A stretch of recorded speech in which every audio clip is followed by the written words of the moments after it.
Sunny Florida, ranked third most populated state in the country just beneath Texas in second place and California in first place.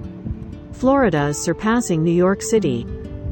Florida is projected to have a population of 22.6 million and could top 25 million in 2032. Florida also ranked number 1 in domestic migration, number 2 in international migration, and number 1 with the most people moving in per day at 1,218. With the fast-growing population, the inevitable rising of sea levels across the coastal areas forcing residents inland and the shortage of housing, we are slowly but surely encroaching on the natural lands.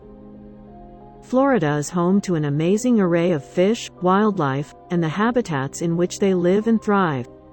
With over 700 terrestrial animals, more than 200 freshwater fish, more than 1,000 marine fish, numerous other aquatic and marine vertebrates, and many thousands of terrestrial insects and other invertebrates, Florida literally is teeming with wildlife.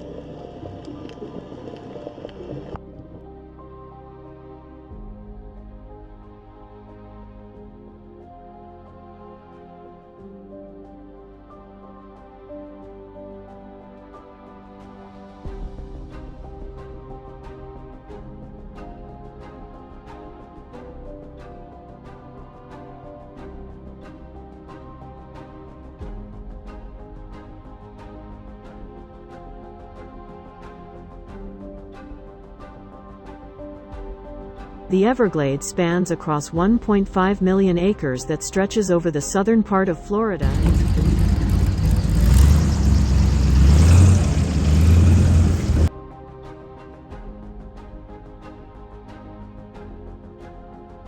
and is home to a prehistoric apex predator.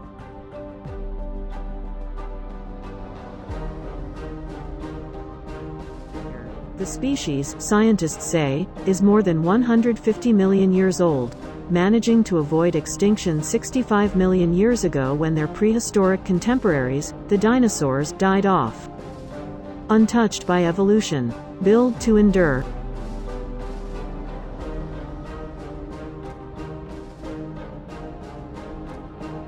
"30 million years ago, Florida's landscape was vastly different from what we see today.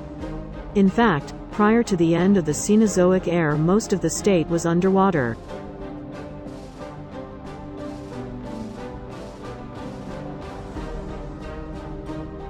Since what we know about dinosaurs is that they died over 60 million years ago, it's no wonder no dinosaur fossils have been found in the state.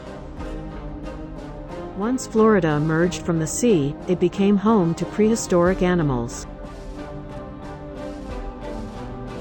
The miles of rivers and lakes made it the perfect environment for prehistoric animals such as the mastodon, mammoth, sloth, jaguar, dire wolf, saber cat, short-faced bear, lion, camel, tapir, and giant armadillo. Many of the fossils left behind from these prehistoric animals exist in Florida museums for all to see. Today it's estimated that there are anywhere from 1.3 million to 2 million alligators in the Sunshine State, which means there's one gator for every 10 to 15 Floridians. It's this ratio that makes it just about impossible for someone living in Florida not to encounter an alligator at some point. From 1948 to November 2021, Florida's Conservation Commission reported 442 unprovoked alligator attacks. If you want to see this in any other way than a legit miracle, it's silly of you. JC is accustomed to dangerous situations. His background as a U.S. Air Force pararescuer and now firefighter paramedic has allowed him to handle stressful situations. Little did he know, he would be in the center of one. That thing was huge. His friend shooting from above. Little did he know, he would capture this, an estimated 12-foot alligator heading straight for JC. With the right stroke, all I felt was scales, teeth, and then right there I'm like, oh, okay. So what I felt like I did, was that I immediately tried to open its jaws, because I knew I was in a gator. Call it instinct, luck, or a higher intervention. JC put his hand in the alligator's mouth, and the two struggled. When I felt the teeth, I immediately knew, and then as I opened it, I know that either either I turned it or it turned me, but it was confused just as I was confused. And then it just let go. He swam to the dock, hoisted himself up, and was driven to the hospital by a good Samaritan, all the while calling 911 himself and explaining what had just happened. Like, I'm not gonna put extra stress on somebody that's already driving a bloody man somewhere. Like, if I can ease that load off this lady. JC underwent an emergency 6-hour surgery.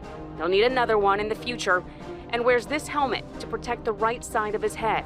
Through it all, he remains humble, grateful, and has a message for those watching. And you're gone. I know. Silly. And I get that that's scary. I do. But life is a scary place. So you could either carry that load by yourself or allow someone to carry it for you. Vanessa Ariza, ABC Action News.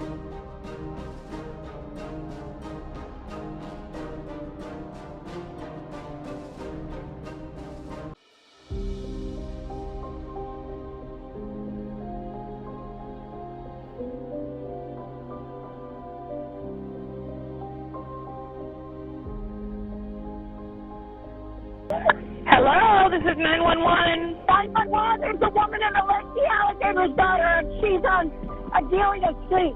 She's what? The alligator's daughter. There's an alligator's daughter. A dog? An alligator has a woman. Okay, what's the address? What's the address? Okay, how big is it? It's a huge gator. It's huge. I don't have anything to get to her. Is she alive? Yes, she's alive. She's holding her in.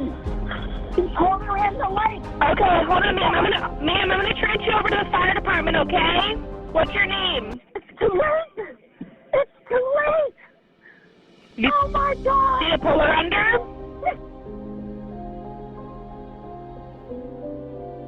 A man was airlifted to the hospital after being attacked by an alligator in Titusville. Brevard Bureau Chief Scott Heiler is live near the scene right now. So, Scott, go ahead and tell us how this all unfolded.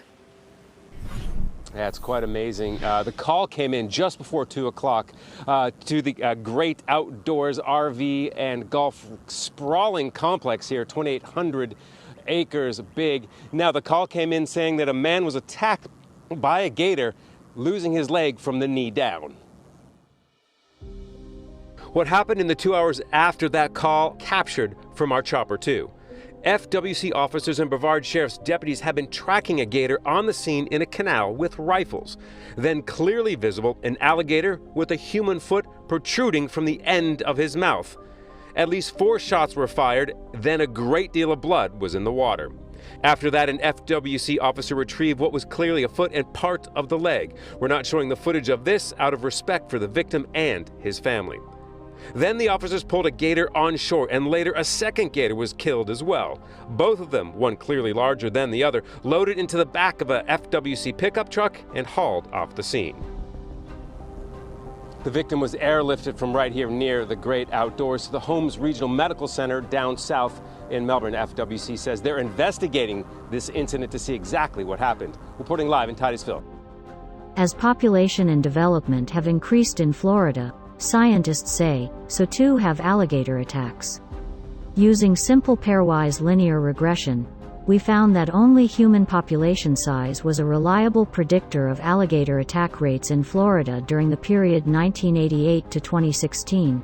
Morgan Golden Ebbings and Adam E. Rosenblatt wrote in the study, as a result, management of human-alligator conflict should focus on limiting human-alligator interactions and preventing the further development of areas used by alligators. Alligators play an important role in maintaining ecosystem balance. Sitting at the top of the food chain, alligators are apex predators and help keep other animal populations in balance. By digging holes and leaving trails throughout marshes, they create habitats for fish and marine invertebrates.